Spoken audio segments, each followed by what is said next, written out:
you've also worked with Salman Khan.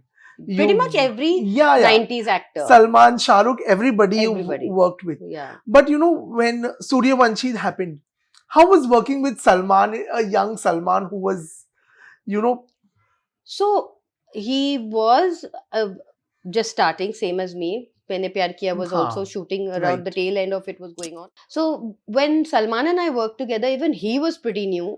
I was pretty new, and he was extremely nice, kind, hospitable, because he was still from a film background and he knew I was not, and I was alone in the city. So he was like, "Ekdam ke come home and eat, meet the family, hang out after shoots over here." Like, he was so protective and loving that he was like an amazing co-star to have. Right. But also, you all became very good friends, if I'm not wrong. Because I did. I was reading somewhere that you've seen his dating phase also with Sangeeta Bijlani. Of course. So, how was that? Like, how was, everybody wants to know Salman Khan ne shaadi kyun nahi ki? But how was Salman Khan when he was in love? Like any normal boy, young boy who was in love, and we would be on the set and his girlfriend would come to watch the shoots, or she would be home when I would go. It was like a normal boy who loves his girlfriend. Wow. And we all go through these phases where Right. we love our girlfriend, boyfriend. So but there was when no big deal. When things went bad, were you also that? Did you witness all that also? All of that? I mean, I don't like get into people's personal lives like so crazy. Okay. So I'm like always there to chat, which I was. Okay. But that's about it. Means I really think some things are best kept personal. Absolutely. True. Very true. Also, you've also worked with Shah Rukh Khan. Yeah. How was that experience? So with Shah Rukh, I ended up doing a lot of shows, world tours. Yes. Where I anchored a lot of world tours. So again, he was also not as huge as he is now. Like now, they're pretty icons, all these actors. Right. That time, again, we're all co-stars. He was always very kind and well brought up and well behaved, and always behaved like a gentleman, which he does to date. He's one of the most aware and nice people that you will meet. He'll see you across a room. He will make the effort to go there and say hello to you, which he doesn't need to do. Right. But he's just that kind of a person. He is just so amazingly brought up. But how was your first meeting and first impression of him? See, we were all around.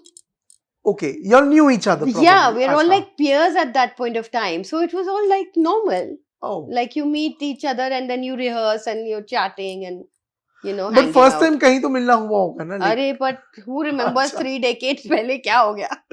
Right. Also, Sanjay Dutt is like family to you. Of course. That his family brought me in the line. Yes. Yeah. And when he was also not around, he was in jail. That time you were rock solid standing besides Manyata ji, helping. That time Manyata ji was expecting and you were around. Yeah. So how did this friendship cultivate over the years? Like Sunil Dutt Saab launched you into the industry. But uske baad kya hua? How did Sanjay become friends? No, because then, Ajanta Arts was the bungalow where they lived. Right. The studio was right there. The home was right there. And it was my debut. And that debut had taken a long time. 2-2.5 saal to lag gaye the. Achha. So in that 2.5, 3 years, I was in their house every single day. I had zero work, right? So if I'm not at shoot, I'm in their house. Like I'm having a meal with them or understanding or going to the song recording behind in my move studio. So I was just like part of the family. So I just knew all of them. Okay. So it was just a normal phase. I'm the newcomer on the block and Dutt Saab is like nurturing me. Wow. Amazing. Also, I want to know your Akashdeep ji and you were married in 1994, if I'm not wrong? No, 1996. So how did this love story start? So Akash directed me in 2 films before we got married, and towards the end of the second film, Miss 420, we were in an outdoor in Goa, both of us out of previous relationships. Okay. So both at loose ends, I think. So that's where the romance began. Wow. And then he proposed or you proposed? He did, not me. Also, after 2003, there was a gap for you. What happened? Like, why was there? My kids happened. Acha. They were at the phase where they was growing up, and I was a helicopter parent, constantly hovering around them, going to classes and school, and just I was literally called a helicopter mom. Okay. Because I had a need to know every information, every friend's family, where they are, what time they are, So an entire decade went in just being with my kids, being around my kids, being aware of their growing years. And I'll tell you, not 1 second of regret.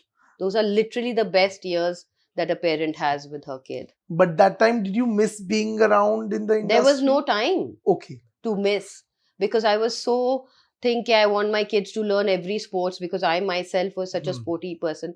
In fact, it was the funniest phase, because if I wanted my kids to swim, I would be in the pool myself. I would want them to learn karate, I would also join that class. And that coach would say, "Ke, but this is a kids class." I said, "No problem, I'll do it behind the class, but I will do it." And so Akash used to tell me, "Ki, you want to learn these things, or you want them to learn these things? Anything they're learning, I'm joining with them." So I wouldn't want to be one of those moms who's sitting on the sidelines or the edge of the court while they're playing. I want to be on that court playing with them. So literally there was no time. I used to get as tired as the kids. But that time also you were in touch with people in the industry? No, by then I had kind of lost touch, because I was just too consumed with my kids. And then the coming back happened around 2015? No, not that early. 2015, 2016 is what? I can't recall actually. Okay, the TV career is... no, actually it's all been in this last 2 years. So, when you came back, what had changed about the industry? Nothing much. Okay. The more that changes, the more it is the same. Okay. Because as an actor, emotionally, perhaps you mature. Perhaps now I'm a little more at ease with emotions or being in front of people. Right. I was a bit shy when I began, even though I've realized this. A lot of actors, they're only wake up when the camera comes on. Otherwise, they're like pretty shy, introvert creatures. Yeah, and that is very surprising actually. It's such a contrast to a actor's personality. So that's how I was. But this time round, when I came back, I think I'm much more open, much more friendly, much more out there, less shy. Wow. Also, less. I'm also, I've always been a very private person. Never throughout my career have I spoken about things which are my own, something to do with my personal life. Like, I don't typically want to speak about who I'm seeing or my kids or blah, blah, blah, blah. So that privacy I've maintained throughout my career. Doing television was a conscious choice? Not really. It just, I again happened upon it. I think I've taken all my work phases not that seriously. So when I stumble upon something which I feel, okay, let's do it, I just do it. So when you came back, in the last few years, we've all been talking about nepotism and insider-outsider debate. But when you entered the industry, that was an era of camps. How would that work? And was there ever a time where, you were a part of any camp or anything like that? So my bad luck, I was not. Okay. I should have been. Now in retrospect, because hindsight is 2020, I think it helps. Right. To have somebody behind you is a very good support system. And I should have made an effort and become part of a camp. But us time nepotism existed?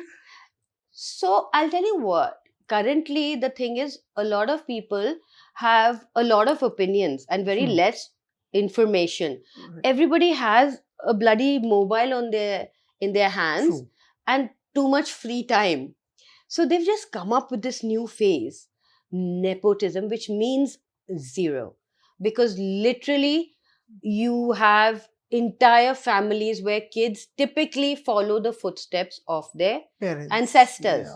Yeah. There's ancestral businesses going on. Even a mithai shop is like hundreds of years old, because that's the ancestral business. I do a business hoping that my child will take my legacy forward. So this nepotism, which has become a swear word, is not really.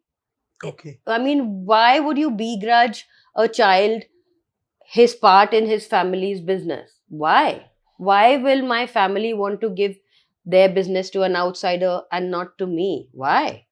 True. So it makes zero sense. It's just people have so much angst in them today and so much free time and so much nonsensical uh, opinions, you know? Right. They're not informed opinions, they're not kind opinions. They're just very frustrated opinions.